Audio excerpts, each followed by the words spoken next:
புல் சுரேஷ் அவர்களை பாவாடை பத்திரமாக வந்து சேரும்படி அன்புடன் கேட்டுக்கொள்கிறேன்.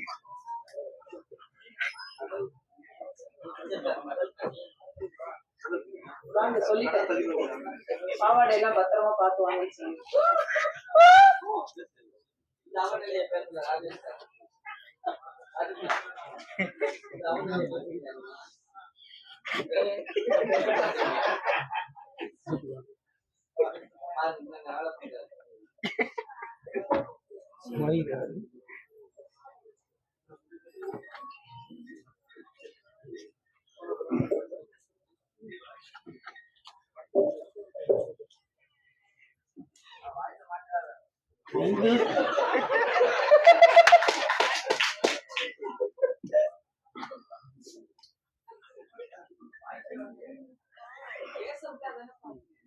வெந்து தணிந்தது காடு, கன்னிக்கு வணக்கத்தை போடு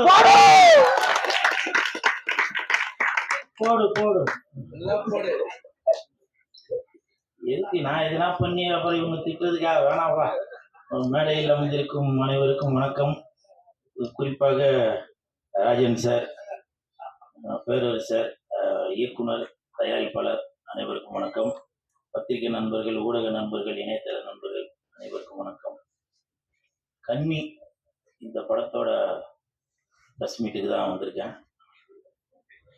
நான் ஸ்டேஜில் ஏறும்போது எனக்கு ஜாக்கெட்டு, இந்த பாவாடை, தாவணி எல்லாம் நல்லா சரியாக போட்டுட்டு மேலே ஏற முடியல. உடனே டக்குன்னு படத்தோட தயாரிப்பாளர் செல்வராஜ் சார் டக்குன்னு ஒரு சால்வை போட்டு இந்த கண்ணியை காப்பாற்றிட்டாரு. ஸோ அவருக்கு என் மனமார்ந்த நன்றி செல்வராஜ் சார்.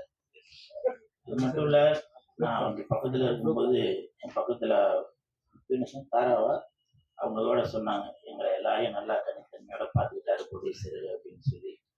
ஸோ அப்படி ஒரு தரமான தயாரிப்பாளர் செல்வராஜ் சார்.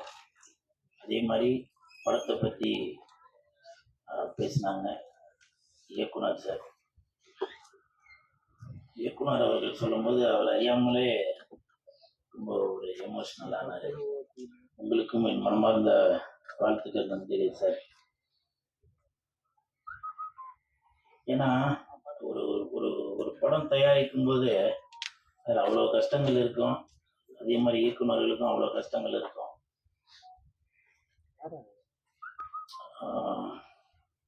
இந்த படத்தில்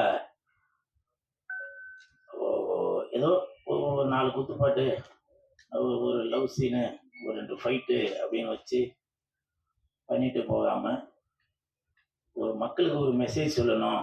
இன்னைக்கு இயற்கை அழிந்துட்டு வருது, சித்த வைத்தியம் அதெல்லாம் அழிந்துட்டு வருது, இங்கே கிடைக்கிற அந்த மூலிகை பொருள் எல்லாமே வெளிநாட்டுக்கு போயிடுது, வெளிநாட்டில் உள்ள இங்கிலீஷ் மருந்தெல்லாம் இங்கே வந்துடுது அப்படின்ற ஒரு ஆதங்கத்தை படத்தில் நல்லா சொல்லியிருக்காரு இயக்குனர், தயாரிப்பாளர் அவர்களுக்கு மனமார்ந்த நன்றி.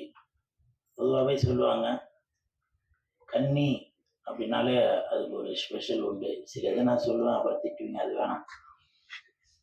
கன்னி அப்படின்னாலே கன்னிசாமி அப்படின்னா அது ஒரு முதன்மையாக இருக்கும். கன்னி தெய்வம் அப்படின்னு சொல்லுவோம். ஸோ அப்படி கன்னி அப்படின்னாலே அது ஒரு ஸ்பெஷல் உண்டு. இப்போ இந்த ட்ரெஸ்ஸு போடுறதுக்கே எனக்கு அவ்வளோ கஷ்டமாக இருந்துச்சு. ஒரு கன்னியாக இருந்து இது நான் ஃபீல் பண்ணுறது எனக்கு தெரியுது. ஆனால் இதே அந்த கன்னி அப்படின்ற ஒரு படத்தை எடுக்கிறதுக்கு எவ்வளோ கஷ்டப்பட்டுப்பாரு அப்படின்றது இந்த உடை உடுத்தும் போது தான் தெரியுது. நன்றி இயக்குனர், தயாரிப்பாளர்.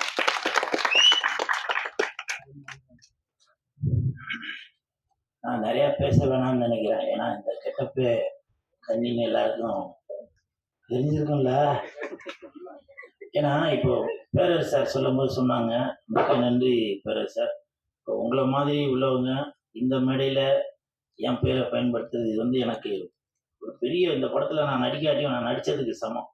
அவ்வளோ ஒரு ஒரு சந்தோஷமாக இருக்குது. ஒரு பெரிய இயக்குனர் விஜய் சார், அஜித் சார் எல்லாம் வச்சு படம் எடுத்தவங்க இன்னைக்கு என் பேரை இவ்வளோ பெரிய மேடையில் சொல்கிறாங்கன்னா அதுக்கு மிக்க நன்றி பேரரசு சார். நன்றி நன்றி.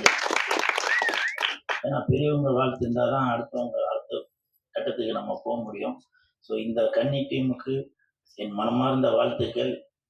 செந்தூர பூவே செந்தூர பூவே செல்லென்ற காற்றே என் கண்ணி எங்கே என் கண்ணி எங்கே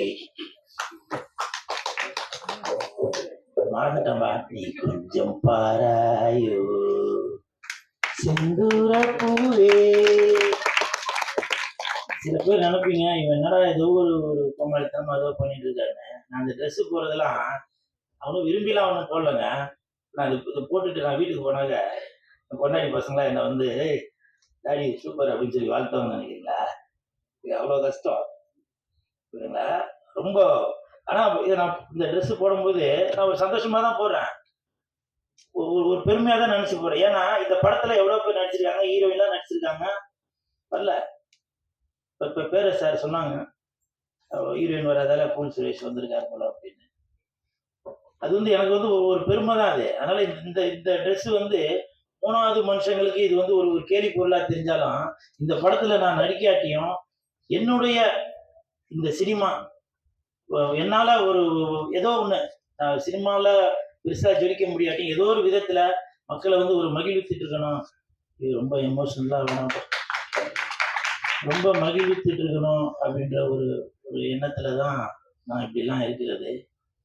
அதனால பெரியவங்க மன்னிச்சிருங்க. நான் எனக்கு எவ்வளோ கஷ்டங்கள் இருக்குங்க. நான் கோபமா பேசினாக்க நீங்கள் நண்பர்களே சொல்றீங்க கூல்னாக்க ஒரு ஜாலியாக இருப்பாருங்க, ஒரு ஒரு ஒரு கன்னித்தன்மையோடு இருப்பாருங்க அப்படின்னு சொல்லி சொல்றீங்க. ஸோ அப்படி இருக்கும்போது அதனால எனக்கு அந்த கோபமாக பேச வேணாம். சரி அழுது பேசினாங்க அதுவும் கமெண்ட்ல போடுறாங்க இவன் நல்லா நடிக்கிறான்பா அப்படின்றாங்க. உங்களுக்கு தெரியுது, இயக்குநர்களுக்கு தெரியணும், தயாரிப்பாளர்களுக்கு தெரியணும் கூல் சுரேஷ் நல்லா நடிக்கிறாரு அப்படின்னு.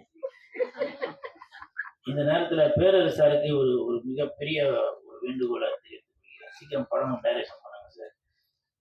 உங்களை மாதிரி ஆளுங்களுக்கு நான் உழைக்கிறதுக்காக காத்துக்கிட்டு இருக்கிறேன் சார். தயவு செஞ்சு பேரரசு சார், ராஜன் சார், நீங்களாம் அடுத்தடுத்து படங்கள் நான் பண்ணிட்டே இருக்கணும் சார். இதுதான் என்னுடைய வேண்டுகோள். இந்த இடத்துல என் ஃபீலிங்கா என் பேசிட்டு அப்புறம் என் கன்னித்தன்மை போயிடும். இந்த கன்னி டீமுக்கு என் மனமார்ந்த வாழ்த்துக்கள். ஜாஸ்தி பேச வேணாம்னு நினைக்கிறேன், அது ஒரு சந்தோஷமாக இருக்கட்டும். வெந்து தெரிந்தது காடு கண்ணிக்கு வணக்கத்தை போடு போடு.